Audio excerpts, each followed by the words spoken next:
A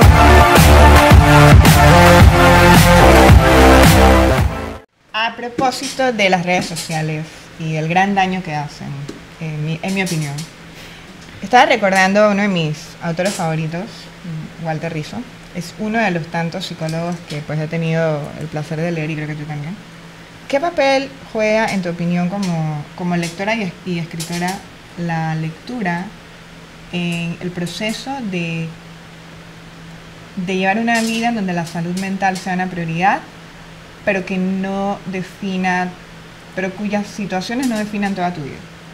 Yo creo que la lectura ha sido tan importante en mi vida, aun cuando yo no era consciente de lo importante que era. Todavía recuerdo cuando tenía 7, 8 años por ahí, que a mí me gustaba leer los libros de Sembrador. ¡Ay, a mí también! Me encantaba leer los libros del Sembrador. Me los leía antes de que empezaran las clases ya. Maestra, ahí me leí todo eso. Sí, yo leía los de los grados siguientes, Sí. ¿no? Y buscaba, a ver. Que la letra estaba cada vez más chiquita. Sí, y ahí fue que encontré Margarita Baile. Por A mí primera también vez. a mí también me encontró. No, a mí me encontró ese poema ahí. Y nunca lo olvidé. Desde más o menos esa época yo encontré como este refugio en la lectura, ¿no? Sin saberlo. Todavía a esa edad no leía como libros en específico.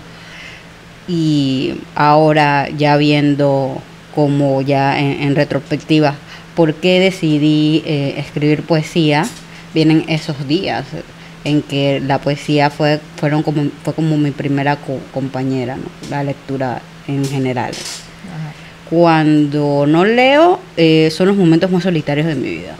Cuando ya vuelvo a leer, porque siempre hay, por lo menos yo, no sé si te ha pasado a ti, en algún momento que por temas de concentración o de algunas otras cosas, leer se te hace un poco más difícil. Claro, porque requiere toda tu atención. No como las redes, que pasas de una tontería a la otra, de una distracción a la otra, y de una que otra historia interesante, no lo vamos a negar, pero la lectura exige tu atención completa. No puedes estar leyendo mientras haces cualquier otra cosa, porque quizá los audiolibros son una forma alterna de consumir la lectura, pero no es el mismo ejercicio. Realmente no. Yo he escuchado audiolibros, pero la experiencia no es la misma. No, jamás. Tiene su parte interesante, Sí. pero no es lectura. Para mí es totalmente distinta la experiencia. Sí, es otra cosa. No creo que, bueno, tú que conoces más de eso, no creo que el proceso en el cerebro sea el mismo cuando escuchas un audiolibro que cuando lees, ¿no? Es pasivo.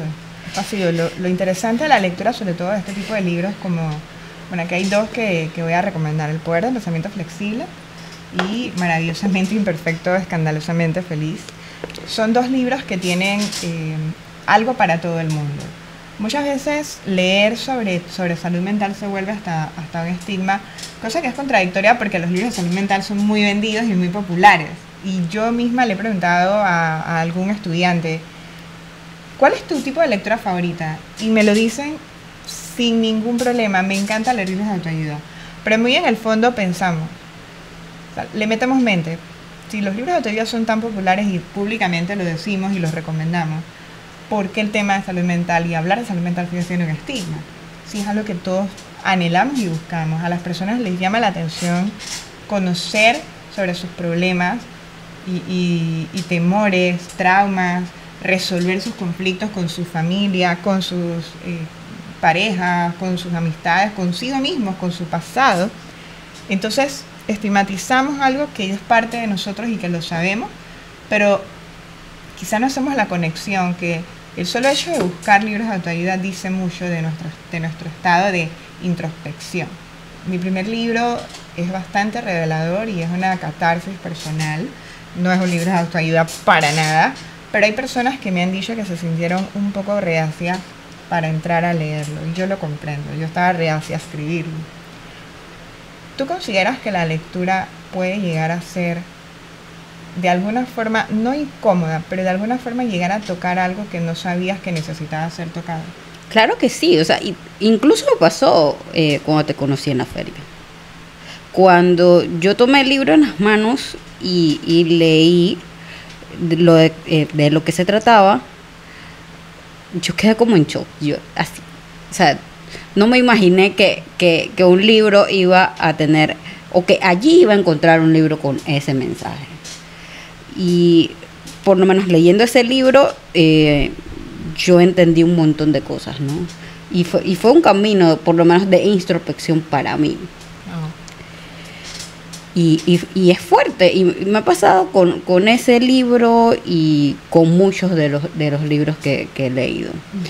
Quería comentar algo sobre los libros de autoayuda. A mí me gustan algunos libros de autoayuda, sí, pero creo que hay un tema con los libros de autoayuda, y yo creo que viene del tema del auto, ¿no? O sea, el tema de autoayudarse, y nos quedamos en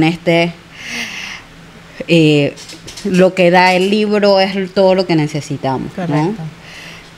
Y quizás los libros de autoayuda tienen ese problema que, bueno, Walter Rizzo me gusta porque es bastante claro, sí, pero he visto otros libros de autoayuda que su información y su contenido no es fiable. No es fiable. Te lees un libro entero para que no termine una idea. He leído un par. Lees el libro entero y no termina leído un par la idea.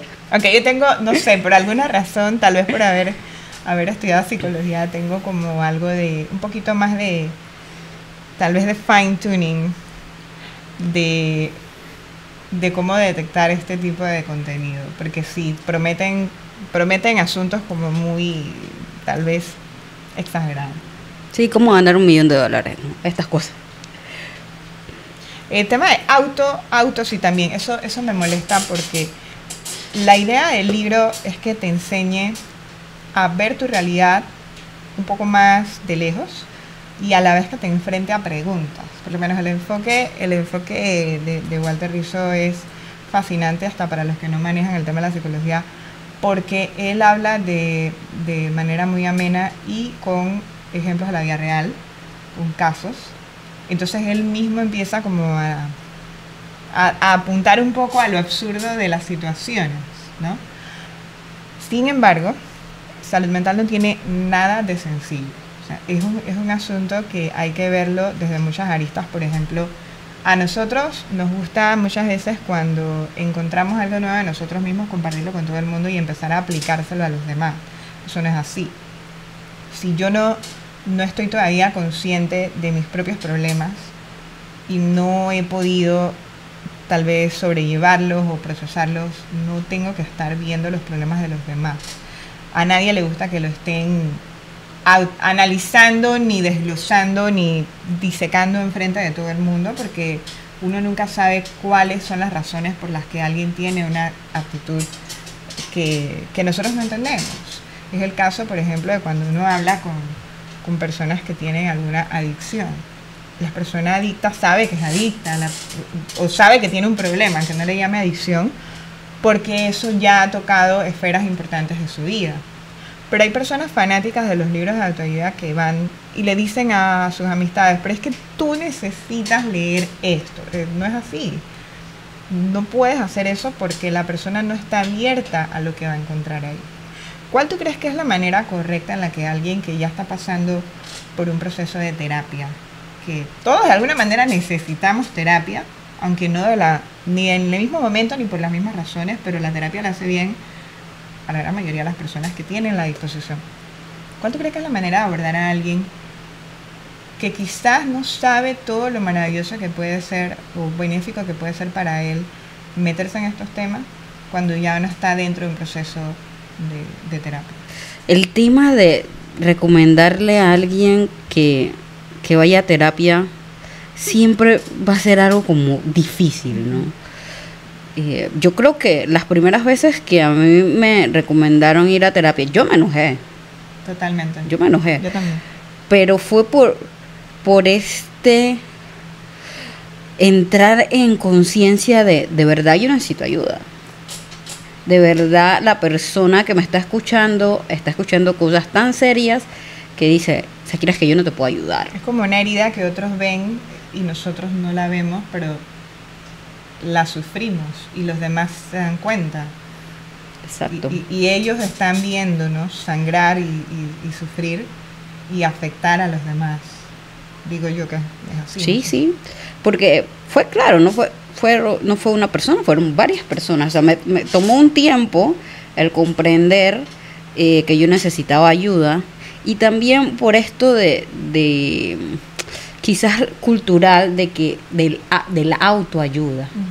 De que nuestros problemas los tenemos que resolver nosotros solos, de que no tenemos que estar contándole las cosas a los demás, de que todo es cuestión de voluntad, de que hay que ser más disciplinado, ser más fuerte, y eso genera un impacto grande en la salud mental, yo creo.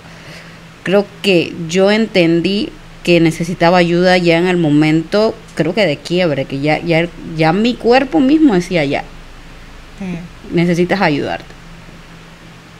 Sí, y es de hecho hasta un poco abrumador cuando viene alguien muy cercano, cuando viene alguien que te conoce, que está acostumbrado a predecir cómo vas a reaccionar en ciertas situaciones, y por eso hay que desestigmatizarlo.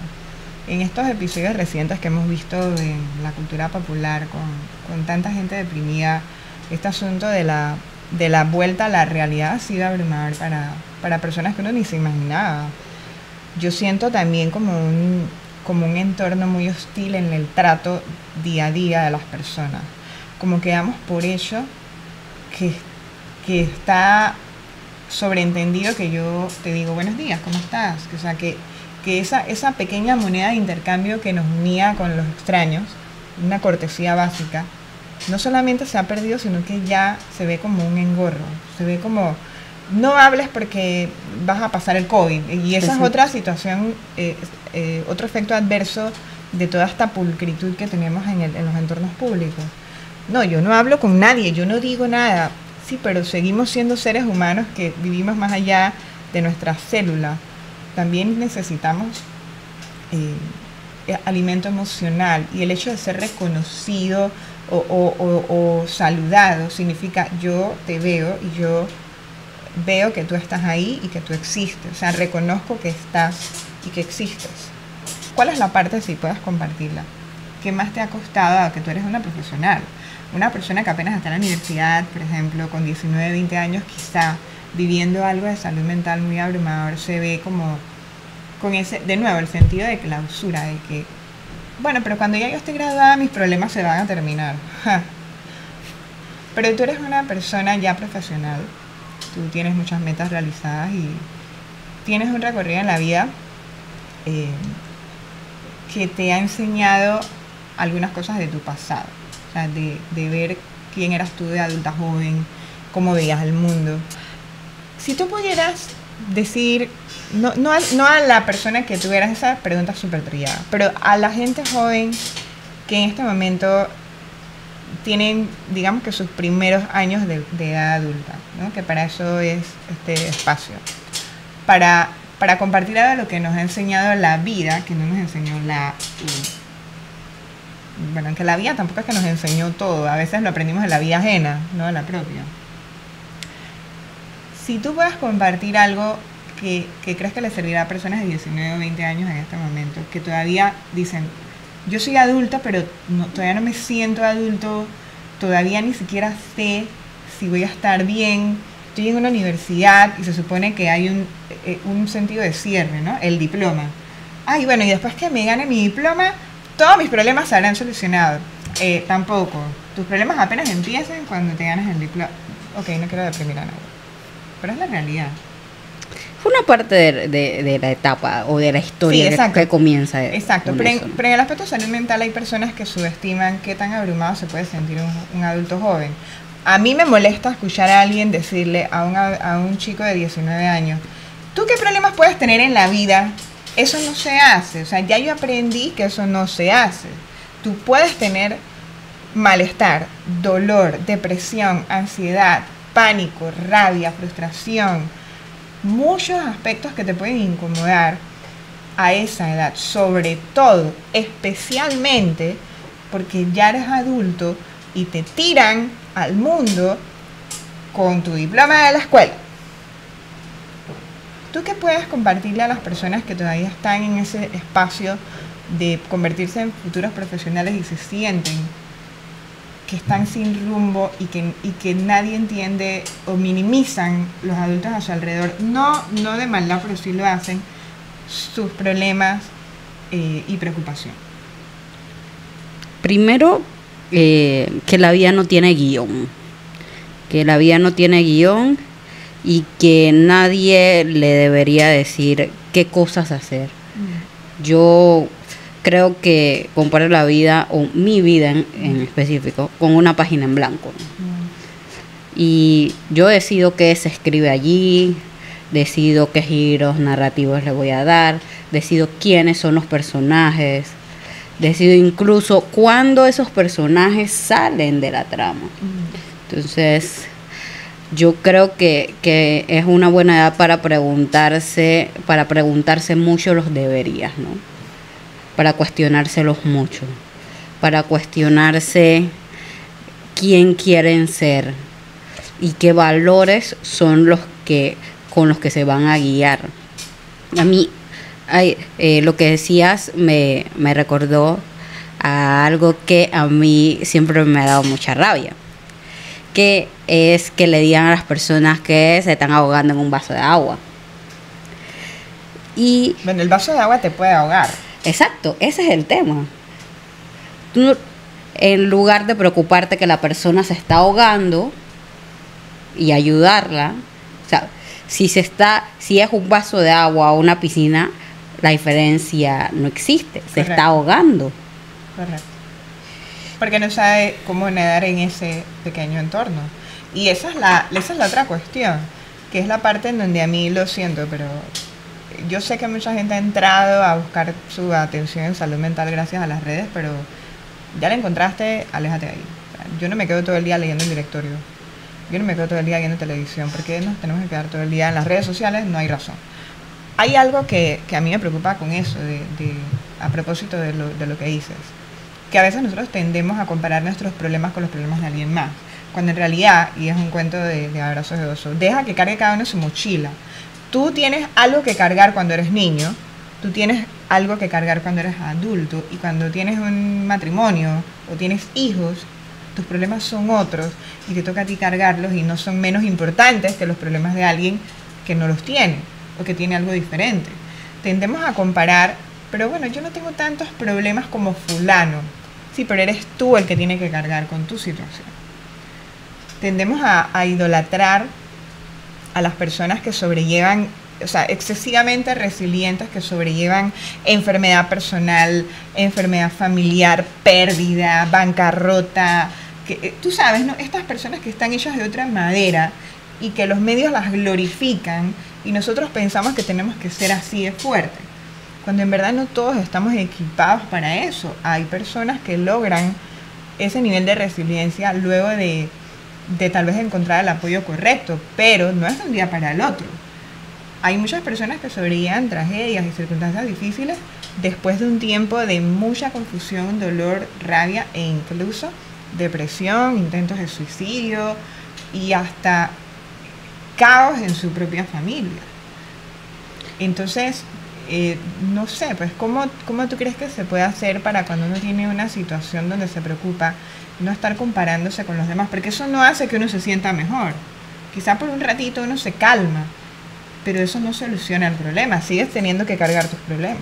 Y eso genera más frustración. Claro. Porque este tema de compararse, yo siempre he pensado que para realizar una comparación justa, los dos elementos tienen que tener características iguales.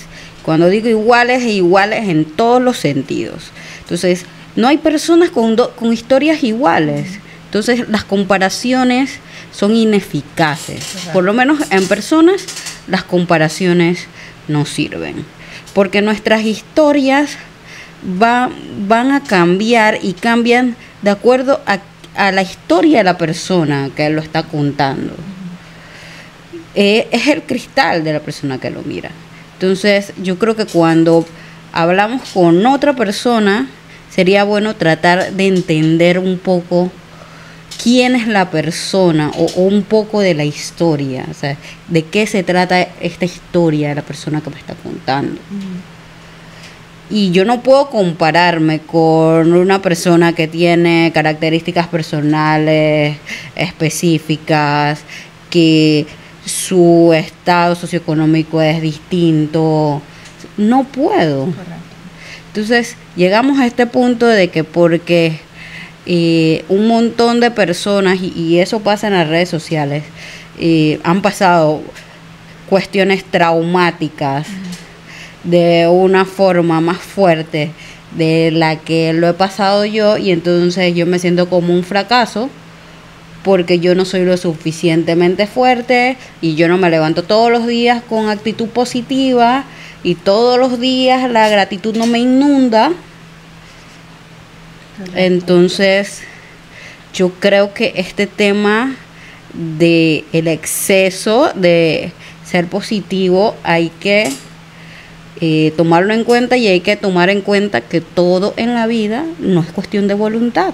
No, exacto, no siempre se puede todo lo que uno quiere y no siempre se logra todo lo que nos planteamos, que eso es algo que tal vez nuestro lote de gente aprendimos, que ahora los más jóvenes quizás no entienden, porque hay que aceptarlo, sin que sea culpa de los nativos digitales. Ellos han tenido mucha inmediatez en sus necesidades, en cubrir sus necesidades, sus preguntas, en cubrir sus inquietudes por parte de la tecnología y la gente a su alrededor. Ahora tú no puedes decirle a un muchacho de 19 años, esa pregunta que me hiciste hoy te la voy a contestar el lunes, porque se desespera.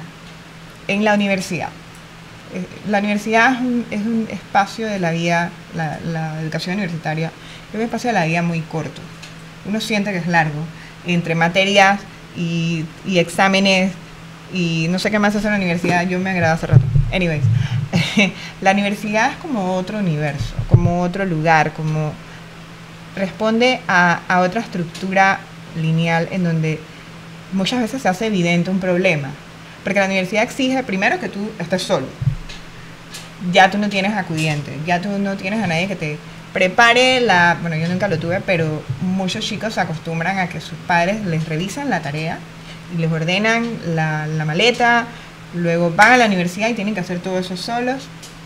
Exige independencia, autosuficiencia, disciplina, exige también cierto nivel digamos que cierto nivel de etiqueta y de conducta, porque en la universidad ya no se te perdona que tú tengas un momento de rebeldía. Se supone que tú quieres estar ahí.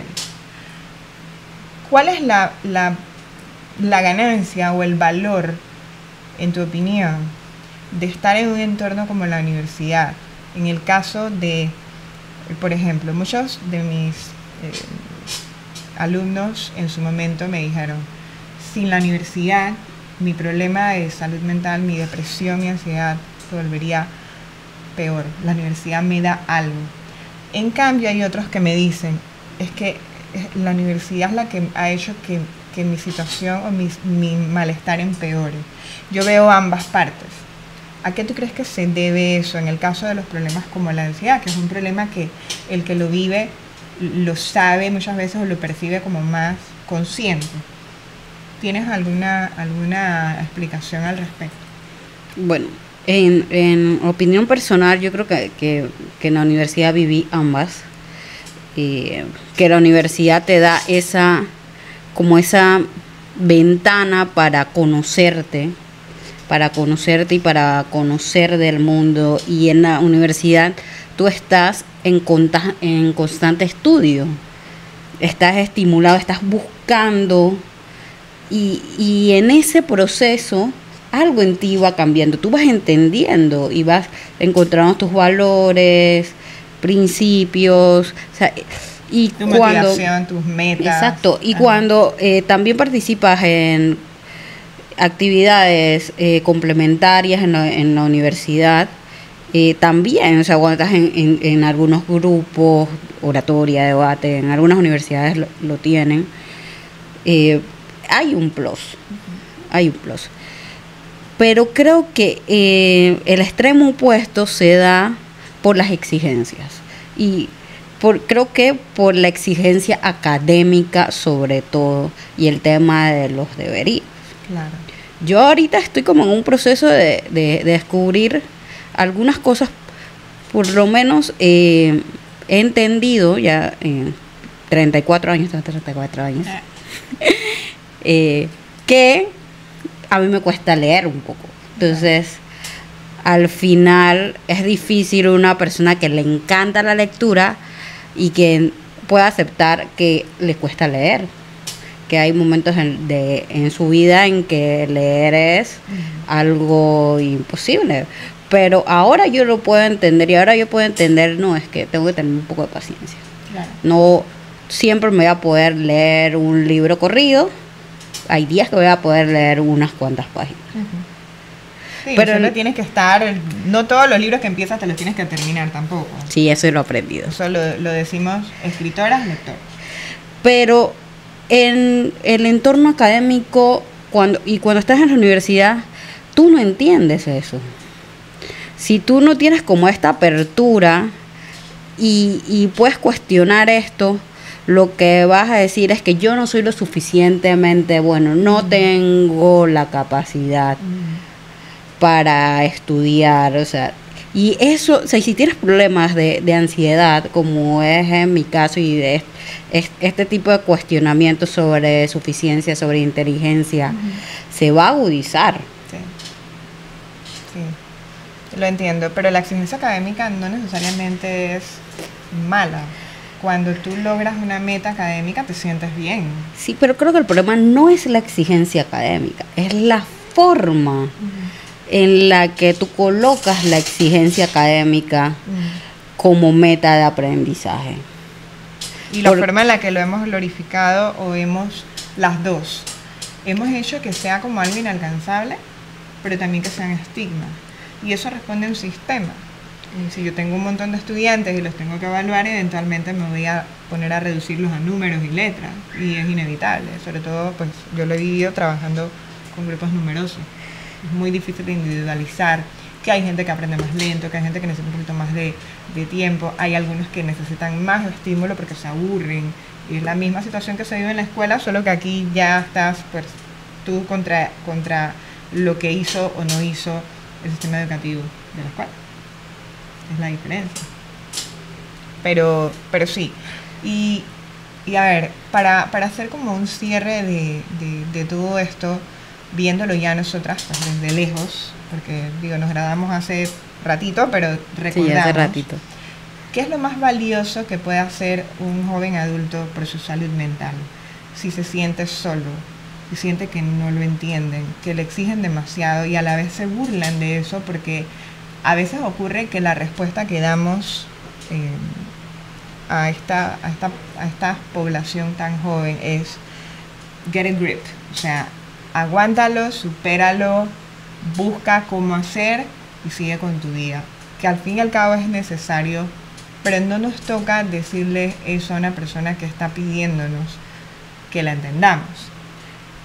¿Qué tú crees que es lo más útil o lo más valioso que puede hacer un joven adulto si se siente que está desamparado y siente que necesita hablar de su malestar con alguien? Yo creo que, aunque suene trillado, lo primero es entender que se vale no estar bien, que está bien no estar bien, no tenemos que estar bien todo el tiempo, y que también el dolor es parte de la vida. Y buscar ayuda de un amigo, de un familiar, de un profesional de la salud mental. Yo sé que a veces es un poco más difícil, pero buscar ayuda. Yo creo que siempre hay una persona que está dispuesta a escucharnos. Y yo creo que también me gustaría también dar un mensaje a las personas cuando nos cuentan algo, cuando alguien nos dice que está pasando por momentos malos, que siente que la vida no tiene sentido. No hay que minimizar los problemas de nadie. Si a alguien le afecta algo que para nosotros es pequeño, no hay que minimizarlos porque no conocemos la historia de esa persona. No conocemos qué pasa, de dónde viene, qué está pasando. Y a veces podemos, o sea, con eso de te estás ahogando en un vaso de agua, con ignorarlo, con decir tienes que ser fuerte, podemos estar siendo el martillo que rompe ese vidrio, sin darnos cuenta. Y yo creo que decir estoy aquí, no estás solo,